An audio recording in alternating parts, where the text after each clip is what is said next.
Bueno, muy buenos días para Buenos todos. días, señor decano. Espero que estén muy bien. Vamos a dar inicio entonces a nuestra sesión conjunta hoy viernes Recording in 20 progress. hoy viernes 24 de abril del 2026. Como siempre lo mencionamos, este espacio pues es muy importante, donde cada uno de los departamentos de nuestra facultad presenta lo que a bien tenga en cuanto a las actividades que están desarrollando en las diferentes áreas. Y es importante porque nos damos cuenta de las actividades que se realizan en toda la facultad y siempre, pues mm, son temas muy interesantes, muy importantes de conocer y que muchas veces, diría yo, la mayoría nos sirven de ejemplo a, a todos para continuar con nuestras actividades y mejorar cada vez más nuestro quehacer en el proceso de formación de nuestros estudiantes, tanto en pregrado como en posgrado y en los diferentes programas. Hoy tenemos entonces la presentación del departamento quirúrgico. Le voy a dar la palabra a la profesora Lucelena Sánchez, quien es la directora del departamento, quien a su vez va a presentar entonces la ponencia que tenemos para el día de hoy. A todos muchas gracias por estar acá compartiendo. Bueno, buenos días a todos. Como decía el decano, nos corresponde al departamento quirúrgico hacer la presentación de la sesión conjunta. Hoy contamos con la presencia de el grupo de gastroenterología. El doctor Lázaro va a ser el coordinador pues, de esta sesión conjunta. Él es cirujano, gastroenterólogo, director del posgrado de gastroenterología quirúrgica, quien va a hacer la presentación con su equipo de trabajo sobre el tema técnicas y avances en la gastroenterología y endoscopias locales.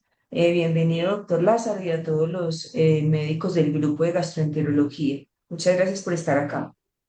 Bueno, para mí es un orgullo como jefe del programa de gastroenterología clínico-quirúrgica presentarles a ustedes eh, nuestro programa es un programa de avanzada donde yo estoy orgulloso de cada uno de los participantes del día de hoy y de todo el grupo de gastroenterólogos que nos acompaña, educados la gran mayoría en nuestra escuela, otros educados en otras escuelas. Esta ha sido una escuela de completa apertura y yo la realidad es que les agradezco mucho a ellos porque cada uno se ha ido dedicando a diferentes técnicas, haciéndolas y practicándolas en nuestro medio, haciendo de nuestro servicio un servicio grande, un servicio pujante, un servicio ya reconocido a nivel nacional e internacional. Entonces, en este momento me voy a permitir pasar el video del doctor con el que empieza el doctor Andrés Valencia. Voy a ver si lo tengo por aquí. Espérate que...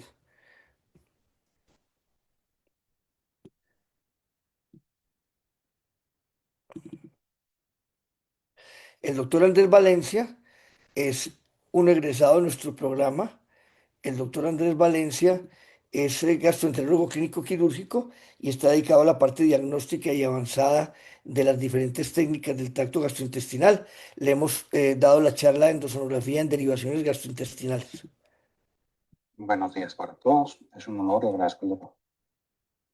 La endosonografía, o también llamada ecoendoscopia o ultrasonografía endoscópica, ha sido una herramienta muy útil como método diagnóstico en diferentes patologías gastrointestinales, tanto como estadificación tumoral como de realización de biopsias guiadas por punción y diferentes procedimientos adicionales. Pero además de eso, es una herramienta excelente para realizar procedimientos terapéuticos. Dentro de ellos nos encontramos ante un problema clínico como son las obstrucciones al tracto de salida gástrico y las obstrucciones biliares malignas. Allí la endosonografía nos brinda una gran oportunidad y una ventana amplia para ofrecerle a los pacientes cuidados paliativos. En ellos la, lo que buscamos es aliviar obviamente los síntomas de los pacientes. Si estábamos hablando de los trastornos de obstrucción del tracto de salida gástrico, pues vamos a aliviar sus síntomas tratando de restaurar la patencia y la permeabilidad de su tracto digestivo superior para que puedan ingerir nuevamente alimentos. La idea es que esa paliación además evite que se hagan reintervenciones o procedimientos repetitivos o ampliamente invasivos. La idea en la paliación es que los procedimientos sean lo menos invasivos posibles. Y todo esto con el fin de llevar a mejorar la calidad de vida de nuestros pacientes. Históricamente, cuando teníamos un paciente con un síndrome pilórico, pues la opción más tradicional que se tenía era llevar al paciente a intervención quirúrgica abierta y realizar una derivación gastroentérica, con lo que conlleva pues ser un procedimiento más invasivo y las complicaciones derivadas del mismo procedimiento. Han aparecido entonces nuevas herramientas como el stent duodenal, que aunque es un procedimiento que es rápido, presenta altas recurrencias de crecimiento tumoral y complicaciones como la migración del stent que obligan a repetir procedimientos adicionales. Aunque la cirugía tradicionalmente era duradera, es invasiva y pues ya sabemos lo que conlleva esto. Entonces aparecen procedimientos diferentes guiados por endosonografía que nos pueden permitir derivar el tracto gástrico hacia el intestino delgado a través de una gastroenteroanastomosis guiada por endosonografía. En cuanto a la obstrucción maligna de la vía biliar, tenemos como primera opción aún la CPRE, por medio de la cual se puede colocar un stent. Sin embargo, no siempre es posible debido a que el tumor ha crecido y está obstruyendo el duodeno y no nos permite acceder a la papila mayor para poder instalar el stent. Por lo tanto, aparecen herramientas como son las derivaciones biodigestivas guiadas por endosonografía, por medio de las cuales podemos realizar oleoduodenostomías, hepático-gastrostomías, e incluso podemos realizar derivaciones de la vesícula biliar cuando está permeable el conducto cístico y para evitar llevar al paciente a una irrigación percutánea transparieto-hepática. Cuando se compara la gastroenterostomía guiada por endosono versus la gastroyejunostomía quirúrgica, se ha encontrado que el éxito en una primera y única intervención es mucho más alto en el procedimiento endosonográfico. Además, se logra reducir la estancia hospitalaria de 9 a 3 días en el procedimiento endosonográfico. Los pacientes logran tolerar la vía oral mucho más temprano, procedimiento endosonográfico 2 días versus 5 días en el procedimiento quirúrgico. Todo ello va a brindar una mejor calidad de vida con un procedimiento que, viéndolo desde todo punto de vista, va a generar un menor costo. Por lo tanto, la gastroenterostomía guiada por endosonografía no solamente no es inferior a la cirugía, sino que es superior en los desenlaces clínicamente más relevantes. Ahora bien, cuando se compara la gastroenterostomía guiada por endosonografía versus el stent duodenal, se encuentra que las reintervenciones necesarias son de apenas un 4% versus el 29% para el stent duodenal. Se logra una mejor tolerancia a la vía oral y la seguridad es muy comparable. Por lo tanto, el stent, aunque es rápido, fracasa en mediano plazo. La derivación guiada por endosonografía actúa como si fuera un bypass funcional evitando el tumor. Por lo tanto, la gastroenterostomía guiada por endosonografía gana en durabilidad sin perder seguridad. Cuando se integra toda la evidencia disponible, encontramos que la gastroyejunostomía guiada por endosonografía tiene un mayor éxito clínico y menos reintervenciones que el stent duodenal, haciendo que esto mejore las escalas de medición de la calidad de vida de los pacientes en paliación. Esto es muy importante, puesto que estamos hablando de un metaanálisis, no de un estudio aislado, lo que está demostrando consistencia en la evidencia.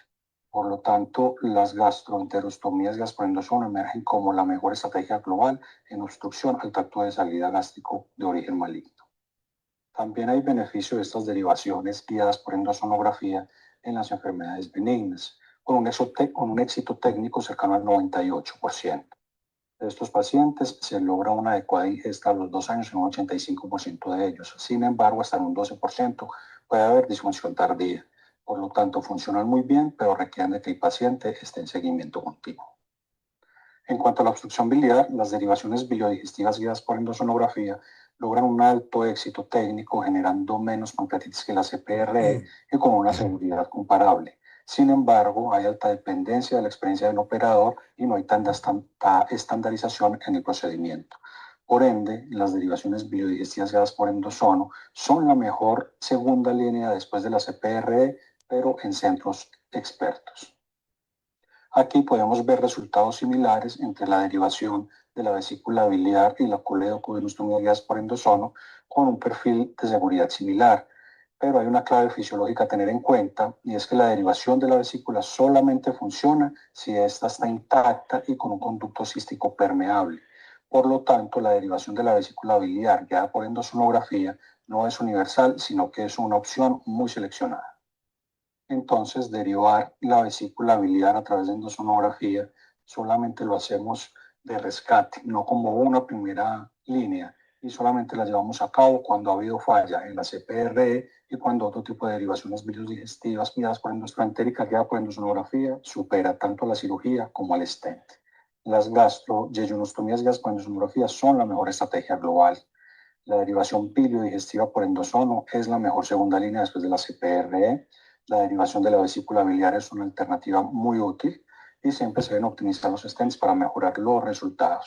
Por lo tanto, la endosonografía ha pasado de ser un rescate a ser la estrategia central.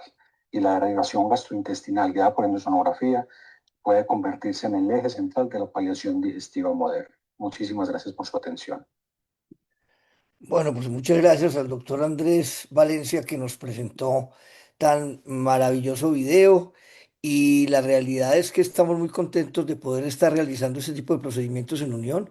Se realiza por todo el grupo que realiza terapéutica y son avances muy grandes para la zona, además para la residencia. Los residentes están expuestos a este tipo de procedimientos y con permanente exposición y entrenamiento. De manera que muchas gracias. Seguimos con el doctor Luis Villota, que hace parte de nuestro grupo y va a hablar de avances recientes en el ultrasonido endoscópico en lesiones pancreáticas. ¿El doctor Villota está presente?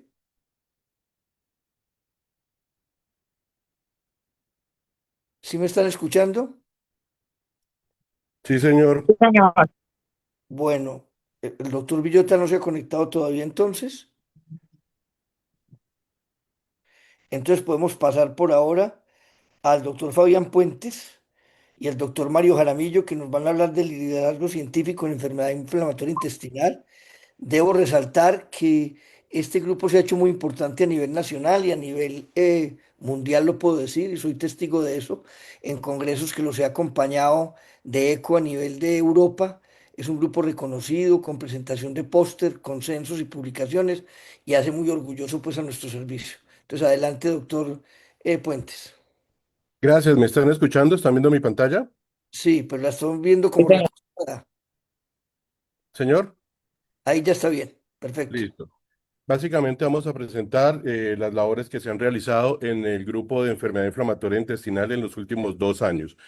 La idea es que hacemos la unión entre el ecosistema clínico universitario, donde tenemos la docencia universitaria con nuestro grupo de residentes y docentes en la Universidad de Caldas, y un centro de alta complejidad como es Unión de Cirujanos, parte de Centro de Salud, con fondo, con objetivo final de crear un centro de excelencia en enfermedad inflamatoria intestinal que coordinamos junto con el doctor Mario Jaramillo. Se han trazado tres ejes principales, ejes de participación en práctica, consensos de práctica endoscópica, en reporte y participación en casos de terapias moleculares y eficacia de tratamientos y en caracterización inmunomediada de nuestra población. Entonces, en el primer eje, hace 2 años tuvimos la oportunidad de participar en el consenso de la Sociedad Interamericana de Endoscopia Digestiva, CIED, para la evaluación endoscópica de la enfermedad inflamatoria intestinal. La enfermedad inflamatoria intestinal se trazó en tres parámetros para hacer diagnóstico, pronóstico y vigilancia, tratando de estandarizar los fenotipos en el diagnóstico, tratar de hacer una predicción clínica de colitis ulcerativa y Crohn y vigilar para unificar protocolos en detección temprana de displasia. En el segundo eje hemos participado en algunos estudios haciendo datos colaborativos y uno de estos, el último que se pudo publicar, es un manejo con uno de los tratamientos para enfermedad inflamatoria intestinal que se llaman pequeñas moléculas con un medicamento que se llama upadacitinib. Hicimos parte de un grupo en el cual se recogieron los pacientes colombianos que habían sido refractarios a tratamientos biológicos previos, se les hizo una terapia de inducción con medicamentos que se llaman inhibidores de pequeñas moléculas, en este caso el upadacitinib, y con esos resultados se ha tratado de optimizar el manejo en la vida real. Son datos hasta ahora primeros, básicos en Colombia y en Latinoamérica, pero que nos han permitido tomar decisiones que impactan directamente en la seguridad y el manejo de nuestros pacientes. Y en la última línea de trabajo, el doctor Maro Jaramillo ha participado en varios estudios que han permitido describir cómo se comporta la inmunomediación, la inflamación en enfermedades como la enfermedad inflamatoria intestinal y en la esofagitis eosinofílica, logrando así tener publicaciones en revistas indexadas. ¿Cuál es el objetivo final de esto? Poder impactar en nuestra población. Y desde ese punto de vista hemos podido hacer proyección social con nuestra participación en la Fundación de Pacientes con Cronicolitis en Colombia. Hace 2 años ya, con el apoyo de la Subdirección de Investigaciones de la Universidad y el Centro Salmona, pudimos hacer el primer congreso de pacientes con enfermedad inflamatoria intestinal. Tuvimos el orgullo de organizarlo aquí en Manizales, dirigido tanto a colegas médicos como a pacientes y cuidadores. Esto nos ha permitido que nuestros pacientes se empoderen más, se comprometan más con el manejo de su enfermedad y que nuestros colegas se mantengan actualizados epidemiológicamente. Todo esto hace parte de un ciclo, como mencionábamos al principio, de un continuo que nos permitirá llevar a una excelencia, participar en consensos globales, juntarlos con evidencia del mundo real y sumando estas dos cosas pegados a la ciencia básica, impactar directamente qué es lo que queremos en nuestra comunidad. ¿Cuál es nuestra matriz y cuáles son nuestros próximos pasos? Entonces, siguiendo los mismos tres ejes. Los logros, por ejemplo, de pequeñas moléculas de upadacitinib nos ha permitido ingresar ya con algo más de fuerza y de validez a otros estudios multicéntricos. En este momento, en la empresa, en la Unión de Cirujanos y Centria, están como centros colaborativos de al menos dos trabajos, uno con una fase 3 de una molécula que se llama tulisokibart y otro en uno de seguimiento post-hoc de pacientes embarazadas con enfermedad inflamatoria intestinal. El participar en consensos endoscópicos, ¿qué nos ha permitido? ¿Cuál es nuestro futuro con este proyecto? Implementar dentro de la misma empresa, de la misma institución, protocolos de auditoría clínica para pegarnos más a lo que son las buenas prácticas terapéuticas. Y el liderazgo territorial a través de la Fundación de Pacientes nos va a permitir crear como proyecto a corto y mediano plazo crear el primer registro unificado departamental de enfermedad inflamatoria intestinal. Tenemos datos de hace 4 años del registro nacional en el cual nuestra área geográfica tenía la segunda incidencia y prevalencia nacional de enfermedad inflamatoria intestinal, pero estamos en mora aún de consolidar nuestros datos. Es un compromiso continuo con la ciencia, con la educación y con el bienestar del paciente en nuestra región. Y ya para terminar, el fin de semana anterior participamos en el Congreso Panamericano de Cronicolitis, donde uno de los trabajos en los que participamos de manera colaborativa con un grupo grande de Latinoamérica obtuvo el primer puesto en la presentación de pósters en esta reunión. Y en aras de tiempo, les agradezco mucho su presentación. Muchas gracias, doctor Fabián. Gran trabajo con Mario, nuestros residentes y todo el grupo de docentes. A través de ellos se ha ido entrenando en la enfermedad inflamatoria intestinal y somos un grupo referente a nivel nacional en esta patología que es tan importante. Seguimos con la doctora Claudia Díaz. La doctora Claudia Díaz nos va a presentar biopsias guiadas por endosonografía y manejo endoscópico del divertículo de Schenker. Claudia, por favor, compartir. Perfecto. Ahí se está viendo muy bien. Poner modo presentación.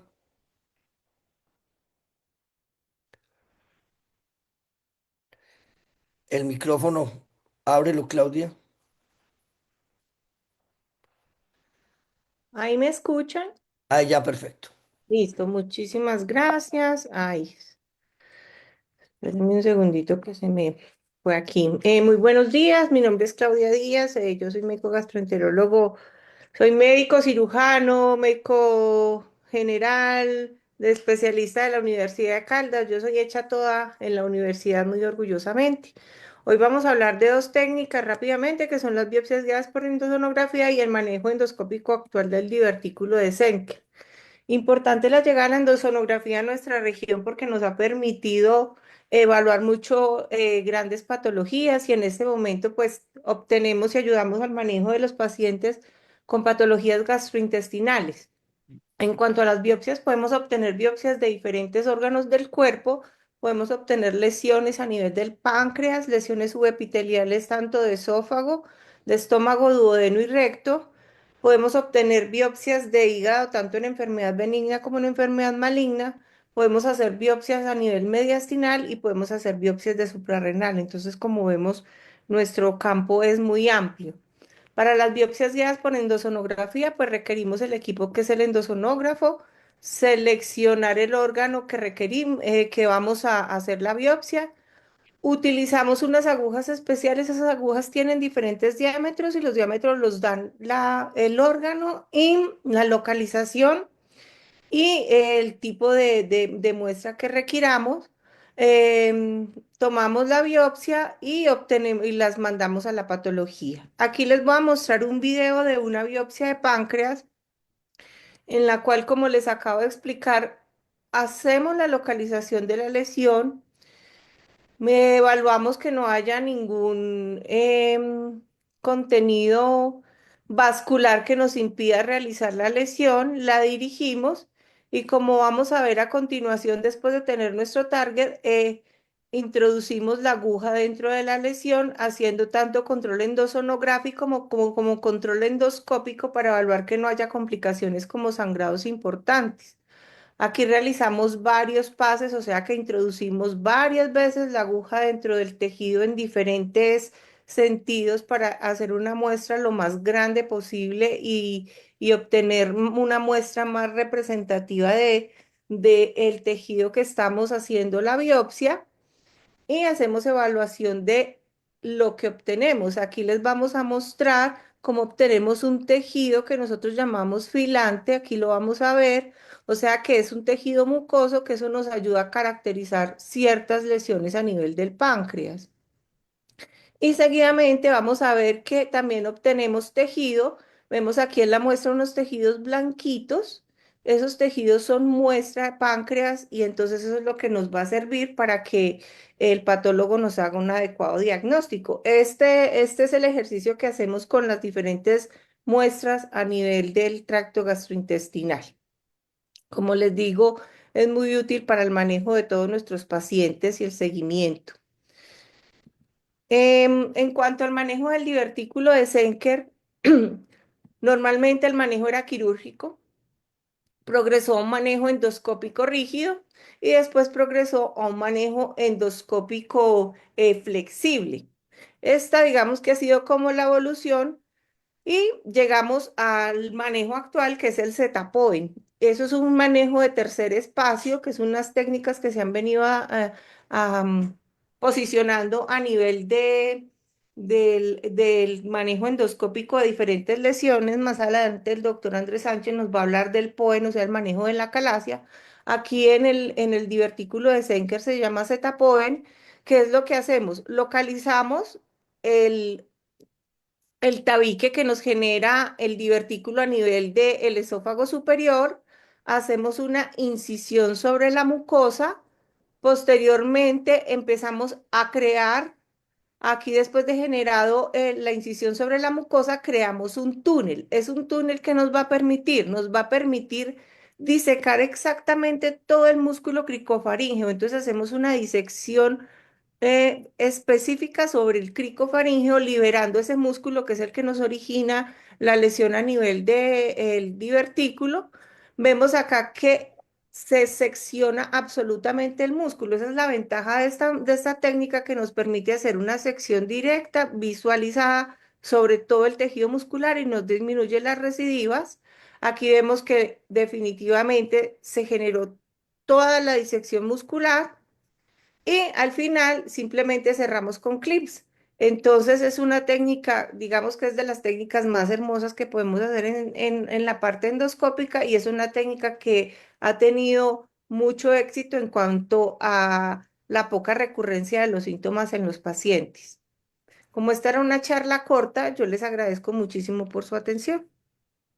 Muchísimas gracias a la doctora Claudia. Ya estas técnicas pues se están implementando del diario desde hace muchos años, más de 10 años que nos entrenamos en endosonografía y que se han ido entrenando los que han ido saliendo. Hacemos biopsias del tracto digestivo y se puede decir que casi diario hacemos una o dos biopsias en las diferentes unidades del eje cafetero pertenecientes a Unión de Cirujanos y que colaboran con la Universidad de Caldas. Y las técnicas de POEN, pues como lo dice la doctora, pues han ido evolucionando hasta llegar al Z-POEN. Y por endoscopia, pues hay mucha variabilidad de ellas que por no ser el objetivo de esta charla, no se van a presentar los diferentes tipos de ellas, pero también se hace en el servicio más o menos al año 5 o 6 point, no Z point, 5 o 6 manejos de divertículos, lo que nos hace centros de referencia en este tipo de técnicas que nos las mandan de diferentes partes del país, porque no en todas partes se realizan. Felicitaciones pues a la doctora Claudia por su charla y le pido que deje de compartir para dar paso, es en la parte de arriba, Claudia, para dar Sí, ya. paso a la doctora Pilar Gil para que nos presente su tema en relación a la caracterización de casos presuntivos de cáncer gastrointestinal en Unión de Cirujanos. La doctora Pilar Gil pues hace parte de nuestro grupo médico. Ella es especializada en salud y en auditoría médica. Es nuestra auditora de Unión de Cirujanos y colabora mucho en los procesos educativos de la Universidad de Caldas y tiene un programa muy bonito que les va a mostrar en este momento. Adelante, doctora Pilar. Buenos días para todos. Bueno, desde el año 2021 que ingresé a Unión de Cirujanos, conversaba con el doctor Lázaro y nos preocupaba la alta incidencia de problemas malignos en todo el tracto digestivo. Entonces nos dimos a la tarea de recolectar la información. eh, Empezamos con, ay, no me pasan las diapositivas. Ya. Eh, Iniciamos desde el año 2021 y hemos recolectado aproximadamente 1.214 casos de las tres sedes de Unión de Cirujanos, Manizales, Pereira y Armenia, con un mayor número de casos en la ciudad de Manizales. La distribución por género son 584 casos en mujeres y 630 en hombres. En grupos etarios son predominantemente hombres. em, y los casos reportados por año, ustedes pueden ver en el 2021, pues realmente fueron muy pocos porque fue finalizando ya el año. En el 2022 apenas estábamos como empezando a pulir la forma de reporte. Ya en el año 2023 fueron 201 casos, en el 2024 312, en el 2025 fueron 442 y en el 2026 hasta abril 15 han sido 165. La distribución es básicamente cáncer colorectal en la mayoría de los casos, seguido de cáncer de estómago, luego esófago y por último cáncer de páncreas. Los resultados, hemos tenido como dificultades en la consecución de los reportes de patología. Hemos empleado varias estrategias, hemos hablado con los laboratorios de patología, algunos de ellos nos envían los reportes, pero los otros no hemos podido tener acceso. En este momento estamos pensando como en utilizar otra estrategia y es acercarnos a las EPS, porque sabemos que hay un programa de ruta de cáncer en cada una de, de las EPS de tal manera que con las enfermeras que tienen a cargo el programa de pronto podamos tener más fácil el reporte de las patologías. La correlación que hacemos es de todos los pacientes que tuvimos en el año 2024 a 2026, que fue como el mayor porcentaje de resultados de patología que pudimos obtener, fueron el 86% de los pacientes que me reportaron los gastroenterólogos como presuntivos de cáncer fueron considerados en patología como resultados positivos y confirmados para cáncer de lo que ellos me reportaron. Muchísimas Eh, gracias. Muchas gracias.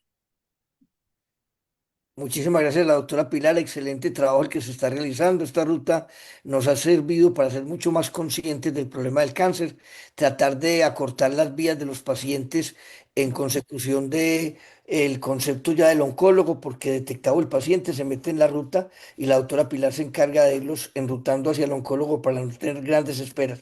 O sea que yo creo que se está haciendo en este momento educación y además se está ayudando a los pacientes. Muchísimas gracias, doctora Pilar. Continuamos con el doctor Andrés Sánchez, que nos va a mostrar POEN en el manejo de la calasia. Quiero resaltar que esta es una técnica que el doctor Andrés ha desarrollado en Manizales, es el único que la realiza y en el eje cafetero también es el único que la realiza. Ha convertido nuestro centro en el centro de referencia Unión de Cirujanos y Universidad de Caldas en este tipo de técnica en la que él se ha interesado en el manejo de una patología que antes era de manejo puramente de dilatación endoscópica o manejo quirúrgico o en algunas ocasiones de inyección de sustancias a este nivel. En todo caso, muchas gracias al doctor Sánchez y queda con la palabra. Buenos días, muchísimas gracias por la invitación. Como bien decía el doctor Lázaro, mi nombre es Andrés Sánchez y les vengo a presentar un poquito del trabajo que estamos realizando. La acalasia consiste en una relajación inadecuada del esfínter esofágico inferior con una motilidad alterada secundaria en el esófago. Los principales síntomas son disfagia, regurgitación, dolor torácico, sensación de pirosis y pérdida de peso. Para hacer el diagnóstico de la acalasia, básicamente tenemos pues la clínica que nos lleva a pensar que algo está pasando. Hacemos una endoscopia en la que vemos a nivel del esfínter esofágico inferior en el cardias una dificultad en el paso del equipo. Vemos a veces retención de saliva o de alimentos. Eh, Podemos hacer un esofagograma en el que encontramos la imagen típica en pico de pájaro, un estrechamiento a nivel del esfínter esofágico inferior y el diagnóstico se hace por manometría de alta resolución. Tradicionalmente el manejo había sido dilataciones, ocasionalmente se le podía poner inyección de Botox en algunos pacientes, aún las usamos en algunos casos particulares, y la cirugía tradicional que había sido la miotomía de Heller que se hacía por laparoscopia. Hoy en día, como lo explicaba la doctora Claudia, se utiliza una técnica del tercer espacio. El tercer espacio es el espacio submucoso. Ese espacio nosotros hacemos una inyección de una sustancia que desarrollamos en el servicio a nivel de la mucosa. Se eleva esa mucosa y se procede a hacer como un orificio en la mucosa del esófago y hacemos un túnel con el endoscopio para después cortar las fibras musculares. Para nosotros llegar aquí, hemos tenido pues que viajar, hacer muchos cursos, participar en muchos eh, momentos para poder desarrollar el programa y contar con la posibilidad de tener la técnica en la ciudad y en el país. Entonces, aquí les muestro un video. La técnica de POEM consiste en infiltrar esa sustancia que yo les digo, le ponemos un poquito de azul de metileno para poder que nos dé el camino. Hemos desarrollado una nueva técnica que es una infiltración y una incisión transversa en la mucosa. Procedemos a hacer el túnel como lo ven ahí, o el túnel a través del espacio submucoso, o sea, arriba está la mucosa y abajo está el plano muscular, después cortamos la musculatura, como ven ahí, la musculatura del esófago, y por lo tanto, cuando uno corta esa mucosa y esa musculatura, pues se abre el carnes. Aquí procedemos a cerrar la incisión. Con la nueva técnica pues, que estamos haciendo, tenemos el uso de muchos menos clips, como ven, hacemos una revisión al lado y lado de la incisión, que todo esté bien y procedemos a ver que allá ahí el cardias queda abierto. Y pues el resultado es este, que para nosotros siempre es muy valioso. Al terminar el procedimiento le damos un vaso de agua al paciente, lo deglute inmediatamente y pues esa sonrisa lo paga todo y paga todo el esfuerzo de lo que hemos hecho. Tuvimos la oportunidad de participar en el consenso latinoamericano, en la cual apareció la Universidad de Caldas y nuestro servicio, y pues era lo que les traía. Esta es pues toda nuestra familia, profesores, alumnos, exalumnos, y pues es todo lo que hemos desarrollado en el servicio de la universidad. Muchísimas gracias. Muchísimas gracias, Andrés, por el desarrollo de este tipo de técnicas que realmente pues, nos dan relevancia y nos hacen progresar en el avance de las técnicas de endoscopia. Seguimos con la doctora Mónica Londoño y el doctor Rodrigo Jiménez hablando de endosonografía en el diagnóstico de las lesiones subepiteliales del tracto gastrointestinal. Por favor, Rodrigo, compartir. Hola, buenos días para todos. ¿Me Bueno, informan si se ve la pantalla? se ve perfecta. Bueno, bueno, el tema que nos corresponde a la doctora Mónica Londoño Milares y a mi persona, al doctor Rodrigo Jiménez, Ambos gastroenterólogos clínico-quirúrgicos egresados de la Universidad de Caldas, del programa del doctor Lázaro, y actualmente laborando con el Servicio de Unión de Cirujanos en la ciudad de Pereira. El tema que nos corresponde, pues, es la endosonografía en el diagnóstico de las lesiones subepiteliales del tracto gastrointestinal. Tenemos ¿qué es la endosonografía en el tracto gastrointestinal? Es una técnica de imagen avanzada que combina, pues, tanto la endoscopia como la ecografía. Es una técnica, como lo vemos, que se desarrolló apenas en 1980 en Japón, se introdujo apenas a Colombia en 1994. Era una técnica que estaba limitada a las grandes capitales y con nuestro programa pues hemos tenido la facultad de irla masificando y aprovechar sus ventajas a nivel del eje cafetero. En particular para el estudio de las lesiones subepiteliales del tracto gastrointestinal tenemos que es superior a la tomografía y a la resonancia para evaluar lesiones pequeñas, menores de 2 centímetros. Utilizamos diferentes tipos de transductores. Tenemos uno de visión radial y uno de visión lineal, que nos da un rango de visión oblicuo. ¿Por qué es importante esta técnica y por qué son importantes las lesiones subepiteliales? Las lesiones subepiteliales son lesiones que se encuentran en el tracto gastrointestinal y están cubiertas por mucosa sana. Son difíciles de diferenciar entre sí. Todas prácticamente presentan una morfología muy similar. Se identifican en una de cada 300 endoscopias, o sea, no es algo difícil de encontrar. Casi siempre son hallazgos incidentales. Entramos buscando gastritis, buscando úlceras y encontramos una lesión subepitelial. ¿Y por qué son importantes estas lesiones y por qué es importante diferenciarlas y caracterizarlas bien? Porque el 15% de estas lesiones pueden llegar a ser malignas o con potencial de malignización y con una adecuada intervención temprana, pues el paciente puede mejorar su pronóstico a largo plazo. Fuera de las lesiones subepiteliales, también se pueden presentar compresiones externas que pueden generar confusión en el endoscopista. Es decir, esto es una masa, esto es una lesión, esto depende nos ayuda a caracterizar de mejor manera este tipo de lesiones. La teoría se basa en diferenciar mediante ecografía las diferentes capas de la pared del tracto gastrointestinal. Tenemos una capa mucosa, una submucosa, una muscular, una serosa. Sé que en esta imagen no es tan fácil diferenciarlo. Aquí tengo una imagen más explicativa en la cual vemos las diferentes imágenes y los diferentes tipos de lesiones que podemos encontrar en cada una de estas capas.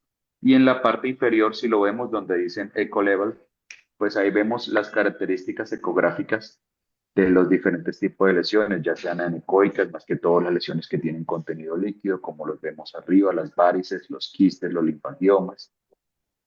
Hipoecoico fuerte o hipoecoico débil o hiperecoico. Y ahí vemos en el rango de colores, en el rango de grises, cómo sería la presentación de cada una de este tipo de lesiones. ¿Cuál es el objetivo? Pues como les mencioné, caracterizar bien las lesiones. Saber a qué nos estamos enfrentando. Saber si es una lesión que se trata o que depende de la pared propia del tracto gastrointestinal o es una lesión externa a este por alguna anormalidad en un órgano vecino que esté comprimiendo.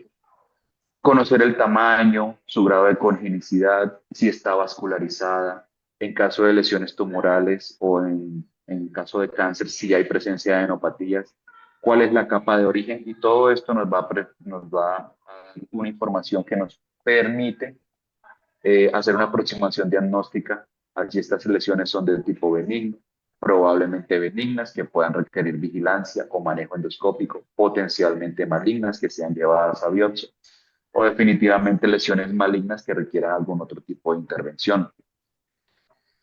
Estas imágenes aquí las traigo como para ejemplificar y quiero que notemos la imagen de la izquierda.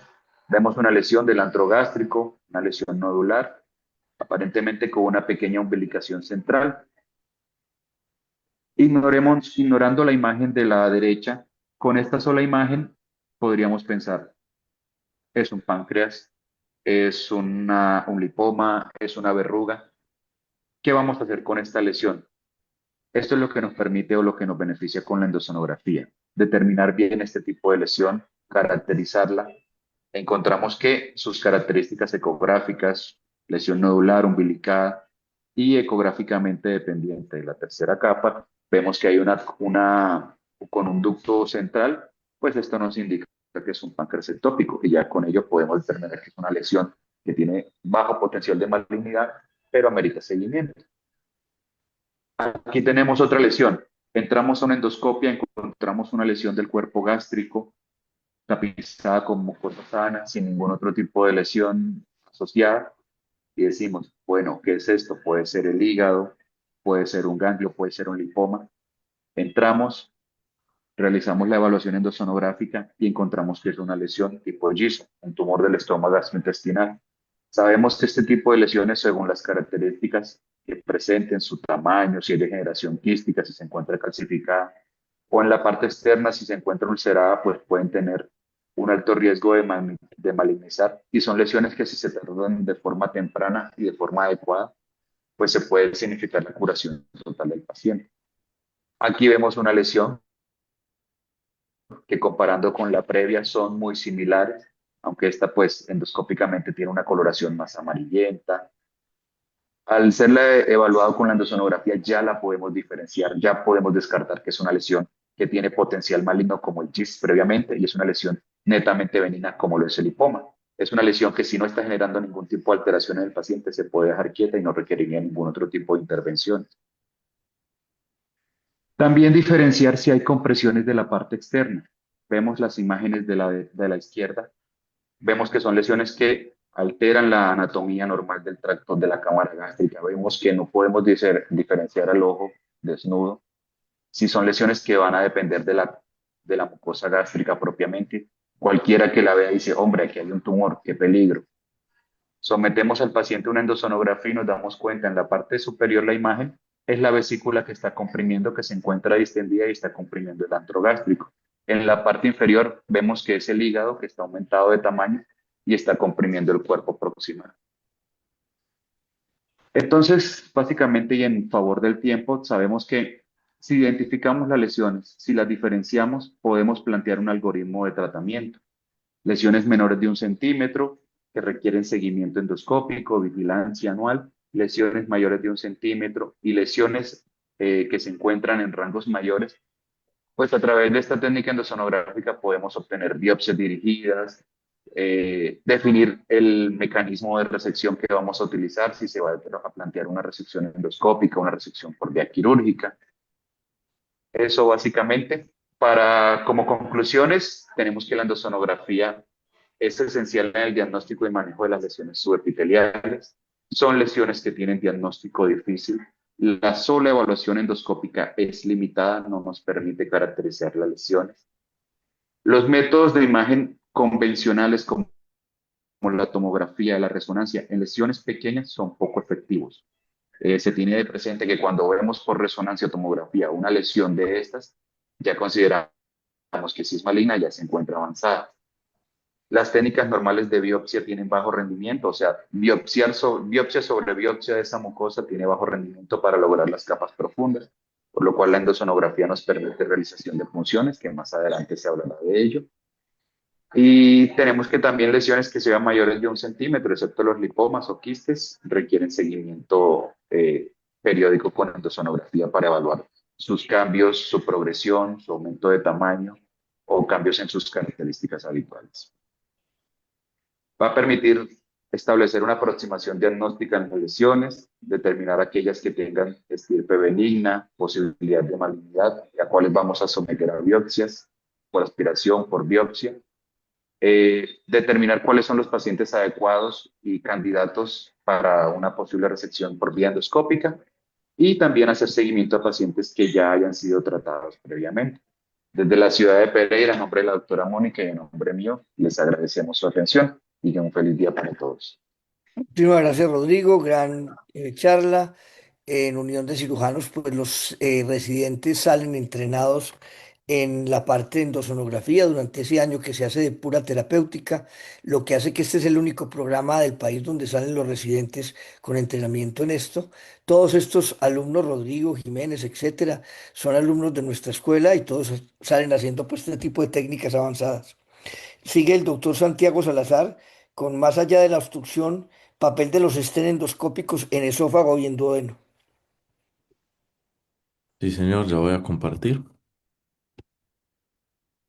Ahí están viendo la pantalla. Perfecto.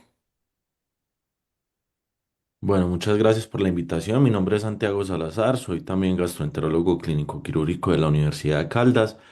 La idea es que el día de hoy hablemos sobre el papel de los estén endoscópicos, principalmente de esófago y duodeno, que son, digamos, dos de las herramientas que tenemos más versátiles en nuestro servicio. ¿Por qué? Porque a pesar de que la indicación más conocida y más utilizada de los stent, tanto a nivel de esófago como en duodeno, es la restauración de la luz del lumen eh, por una lesión tumoral, realmente estos recursos también nos van a ser muy útiles en otras patologías del tracto gastrointestinal, como por ejemplo el manejo de las fístulas y las perforaciones, que nos va a permitir hacer un aislamiento de estos defectos intraluminales e incluso en casos emergentes, como por ejemplo las hemorragias del tracto digestivo superior, específicamente hablando del sangrado variceal en el esófago, también nos van a ser de mucha utilidad porque nos van a permitir hacer terapias de rescate en pacientes en los que las terapias de primera línea han fracasado. Entonces, con respecto al stent del esófago, nos va a permitir sellar las fístulas y las perforaciones y fugas de muchas etiologías, tanto de las etiologías malignas como benignas, y también nos va a permitir manejar las perforaciones, ya sean primarias o iatrogénicas causadas durante una cirugía o causadas durante el mismo procedimiento endoscópico. Y como les mencionaba, para el sangrado digestivo, como terapia de rescate, también son bastante útiles, pues nos van a permitir hacer una aplicación de presión radial para una hemostasia mecánica intraluminal cuando otros medios endoscópicos de primera línea han fallado o cuando simplemente por la cantidad de sangrado que está presentando el paciente no tenemos una adecuada visualización que nos permita realizar otro tipo de terapias más definitivas. El éxito de estas técnicas va a estar dictado principalmente por la indicación. Sin duda alguna, en las estenosis malignas que causan disfagia, o sea, que no le permiten al paciente comer, tenemos un éxito clínico cercano al 80 al 95%. Las fugas esofágicas, el éxito clínico es un poco más bajo, entre el 81 al 87%. Y digamos que para el manejo de las estenosis benignas todavía sigue siendo nuestro talón de Aquiles, debido a que el éxito clínico es bajo, pero está dado principalmente no a fallo de la técnica que nosotros hacemos o a un error en la técnica que realizamos, sino a que estas estenosis usualmente están asociadas a eventos adversos mayores, dado principalmente por la migración de los stent, haciendo que tengamos que volver a llevar a los pacientes a los procedimientos endoscópicos para reacomodar el stent o incluso para retirarlo simplemente porque el stent se nos movió. Los stent duodenales, digamos que este es un poquito diferente a los stent esofágicos. En los casos de los stent duodenales, el objetivo principal sí va a ser la restauración de la permeabilidad del tracto gastrointestinal, eh, y lo vamos a hacer tanto por las estenosis malignas, ya sea por carcinomas que se originan en el duodeno o en el estómago, como por las compresiones extrínsecas que sea realizada por algún otro tumor del intraabdominal o del tracto gastrointestinal. También son útiles en las estenosis benignas y en las estenosis refractarias. Sin embargo, como lo mencionaba el doctor Andrés Valencia en la primera charla, también contamos con otras herramientas endoscópicas como son las derivaciones guiadas por endosonografía que tienen mejores resultados que la colocación de los stent, pero esta sigue siendo una buena estrategia de rescate en aquellos pacientes que no son candidatos a las derivaciones por endosonografía y que tampoco son candidatos a realizar derivaciones quirúrgicas. Por lo tanto, una forma buena que tenemos de restaurar la permeabilidad del tracto gastrointestinal sería con los stent esofágicos. Como les decía, el éxito y las indicaciones van a depender de cada paciente. La restauración maligna o la restauración, perdón, del lumen gastrointestinal eh, por lesiones malignas va a ser muy utilizado tanto en esófago como en duodeno. En las estenosis benignas o refractarias en el esófago, la eficacia va a ser más limitada, pero en el duodeno sí nos va a permitir tener una adecuada permeabilidad y es una de las herramientas o uno de los recursos que tenemos disponibles para realizarlo. En el sellado de fístulas en el esófago va a tener una muy buena eficacia, sin embargo, en el duodeno no está indicado como terapia primaria. Aquí digamos que en el duodeno, cuando estamos hablando de fístulas o fugas, la prioridad la van a tener los cierres endoscópicos con clips o con suturas. En caso de fallar, preferimos el uso de la cirugía para controlar el defecto del paciente, pero en alguna serie de casos se ha postulado los stent de duodeno como una terapia de último recurso, una terapia de rescate. Y en hemostasia, en esófago es muy bueno para el taponamiento directo, pero en el duodeno digamos que tampoco está indicado como terapia de primera línea. Para finalizar, entonces, decirles que los stent son herramientas terapéuticas versátiles cuya eficacia depende críticamente de una precisa selección anatómica y etiológica, por lo cual es fundamental que nosotros como gastroenterólogos revisemos la historia clínica de esos pacientes para hacer una selección adecuada, pero siguen siendo herramientas eficaces, buenas y que tenemos disponible en nuestro servicio para el tratamiento de estos pacientes. Muchas gracias. Muchísimas gracias, doctor Salazar. Por favor, dejar de compartir. Estas son técnicas Sí, de señor. uso casi que diario en Unión de Cirujanos porque trabajamos en un centro oncológico que es Oncólogos de Occidente. Entonces, pues se ven pacientes de todo tipo de obstrucciones. Voy a compartir pantalla. Voy a hablarles de colangioscopia. Esta es una técnica que se ha desarrollado en los últimos años. Para mí es la revolución en el manejo de las patologías biliares. Tiene muchas indicaciones la colangioscopia. Este es el colangioscopio. Generalmente es un endoscopio que entra por el mismo endoscopio o duodenoscopio. Las indicaciones pues, más adecuadas son el manejo del cálculo biliar difícil, o sea, un cálculo que no sale fácilmente por la CPRI, que queda atascado en la vía biliar. Las estenosis indeterminadas que tengamos en la vía biliar, generalmente tumorales, en un 70%, en un 30% benignas, y las cuales no sabemos la etiología, y por el medio de la colangioscopia podemos tomar biopsias. Esto no se veía antes. El manejo de cuerpos extraños en vías biliares y el paso de guías. Este es el caso de un paciente con eh, un cálculo biliar difícil que tenía un estén metido que le hizo de nido. Miren ustedes, aquí está el cálculo y vamos a empezar a destruirlo a través de una pinza o probeta especial que tiene el colangioscopio. Ya es entrar dentro de la vía biliar misma. Esto no se veía antes. Ya estoy viendo, estoy metido en el colédoco y estoy haciendo la litotripsia, o sea, por medio de agua, se llama litotripsia electrohidráulica. Estoy destruyendo el cálculo. Miren cómo era de grande el cálculo y cómo al final logro destruir completamente el cálculo e incluso el stent que estaba metido dentro del cálculo que se ve ahí, logró extraerlo, sacarlo y completar el procedimiento. Esto antes era quirúrgico y el paciente tenía grandes problemas. Esto es lo otro, las estenosis biliares indeterminadas. las estenosis biliares indeterminadas como esta, vamos a mostrarla. Es un video, es un paciente que tenía una lesión en la cabeza del páncreas, verán acá por endosonografía. Estamos haciendo la punción como lo mostró la doctora Claudia para sacar muestras. Estas punciones eran negativas, no mostraban patología de ninguna clase y decíamos, pero si se ve que es lesión, ¿qué habrá? ¿Por qué reportan que es benigna? Entonces decidimos hacer una colangioscopia, el paciente tenía un stent previo, entramos y miren la sorpresa, encontramos un tumor dentro de la vía biliar con todas las características tumorales, que es tejido velloso, aparición de vasos en tirabuzón.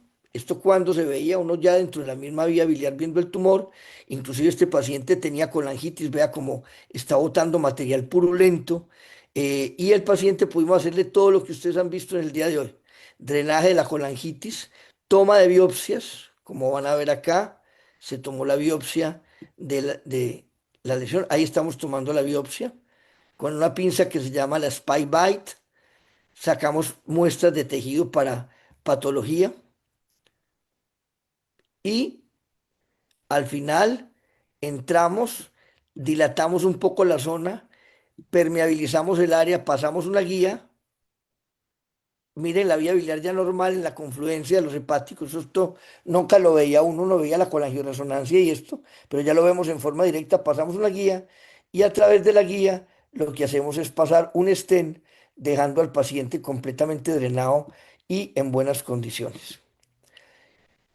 Bueno, esto es lo que distingue los tumores de la vía biliar, tanto así que las últimas guías, como la guía de Mendoza y de Robles, establece como la presencia de vasos en tirabuzón y la presencia de tejido velloso entre la vía biliar, casi que sin biopsia misma le dan al oncólogo la capacidad de poder iniciar una terapéutica oncológica porque son hallazgos casi con un valor predictivo positivo del 100%. Entonces se ha demostrado que el uso de Spyglass, que es el colangioscopio, y la SpyBite, que es la pinza para las biopsias, cambia el manejo y decisiones en el 64% de los pacientes y el sistema tiene una sensibilidad del 76,5% para el diagnóstico de estenosis indeterminada comparado con 29,4 y 5,9 de sensibilidad cuando hacíamos solamente una biopsia irregular o hacíamos la citología, que son procedimientos a ciegas. Esta es la clasificación de Mendoza y de Robles que nos lleva a pensar que los que tengan estas características más el tejido villoso pueden ser tumorales. Era muy corta la presentación, muchísimas gracias y vamos a pasar al último que es el doctor Villota, que no había podido entrar, que el doctor Villota nos va a hablar sobre avances recientes en el ultrasonido endoscópico en lesiones pancreáticas. Doctor Villota, por favor, compartir.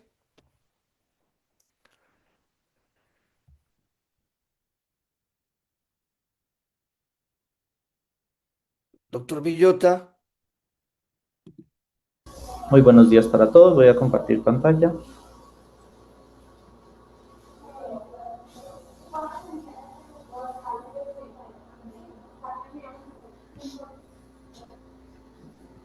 ¿Me permite compartir pantalla? En la parte de abajo, Luis con la flechita, a todos nos ha dejado.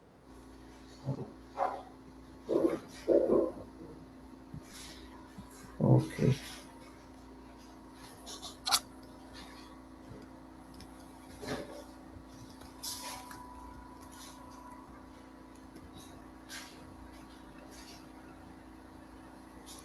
A ver, creo que ahí ya. Nada.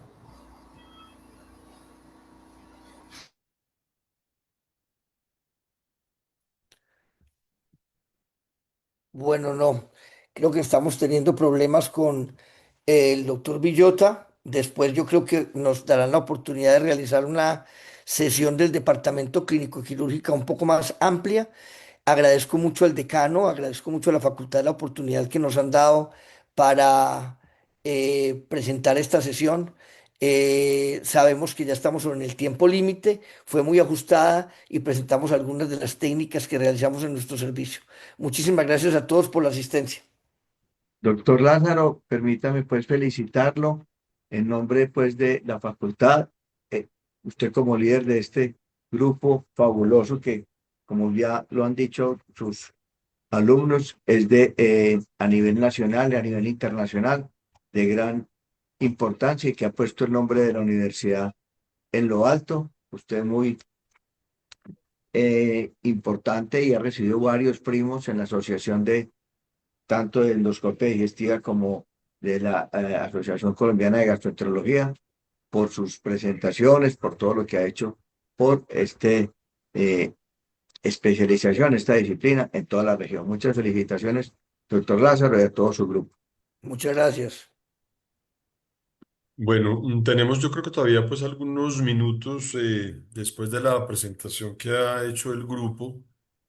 Igual pues me uno a esa felicitación, el trabajo que han realizado durante todo este tiempo y creo que se cumple el objetivo de precisamente de este encuentro, de esta sesión conjunta y es ver lo que desde cada departamento se está haciendo, lo que está haciendo la universidad, el nombre de la universidad a nivel nacional e internacional y creo que eh, también, pues como lo hemos mencionado, el hecho de ver que se pueden hacer las cosas, de qué representación de la universidad, creo que nos invita a todos eh, eh, que las cosas se pueden realizar y se pueden hacer de buena manera. Entonces, no sé si alguien tiene alguna pregunta para el doctor Lázaro, para alguno de los conferencistas con respecto a los temas como el doctor Lázaro lo mencionó en un principio, realmente son procedimientos pues altamente especializados, pero también creo que enfocando un poquitico